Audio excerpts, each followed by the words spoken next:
Pour des lois qui vont sortir, on voit qu'on a 3 propositions de loi actuellement sur le conventionnement sélectif, l'obligation des gardes, l'obligation d'installation, etc., etc. Quelle est votre position? Moi, sur l'obligation d'installation, je pense que... Les médecins à la campagne, notamment, quoi. Ouais. Enfin, dans les déserts médicaux. Sur le fait que l'État... Sauf que le désert médical, il est grand, quoi. Sur le fait que l'État paie des études aux élèves médecins et aux médecins et qu'on leur oblige pendant un certain temps à aller travailler dans des zones où on manque de médecins... Ça vous choque pas, ça? Non. Honnêtement, c'est déjà fait pour les infirmières libérales depuis longtemps. Non seulement l'État, en quelque sorte, ne paie pas les études, mais j'explique pourquoi, parce que souvent on ne le perçoit pas. Il faut savoir quand même que les externes et les internes font du boulot de médecine, mais font aussi du boulot administratif à l'hôpital, qui sont payés au lance-pierre pour ça, qui font 80 à 90 heures par semaine et qui tiennent les hôpitaux.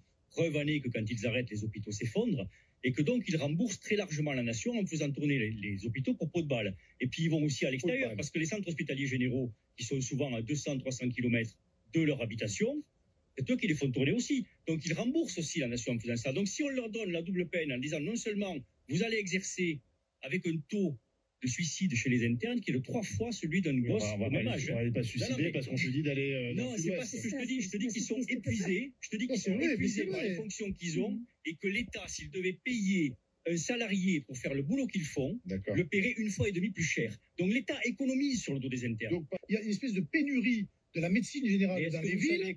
Pour la médecine générale, est-ce que vous savez que sur 100% d'internes formés en médecine générale, 60% seulement vont exercer. Les 40% partent dans l'administration, dans les ARS, dans les laboratoires, etc., ou attendent.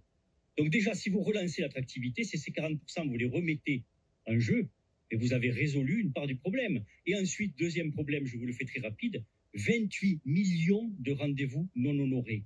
2 rendez-vous par jour et par médecin. Si vous résolvez ce problème, vous avez aussi... C'est des gens qui se présentent pas. Et qui se présentent pas. Qui des fois réservent chez 2-3 médecins, un qui est loin au début, puis un qui est plus près, qui n'allait pas le reste, bien sûr. C'est le problème de la disponibilité des médecins. Vous résolvez complètement le problème si vous sortez de ça. Le vrai désert et des spécialistes, tu as raison. Le vrai désert aujourd'hui, c'est les dermatologues, c'est les psychiatres, c'est les pédiatres, c'est toutes ces choses-là qui font que... Et à l'hôpital aussi. L'hôpital, 30% de postes vacants à l'hôpital, de PH depuis des années, incompressible. L'hôpital, on a fait le Grenelle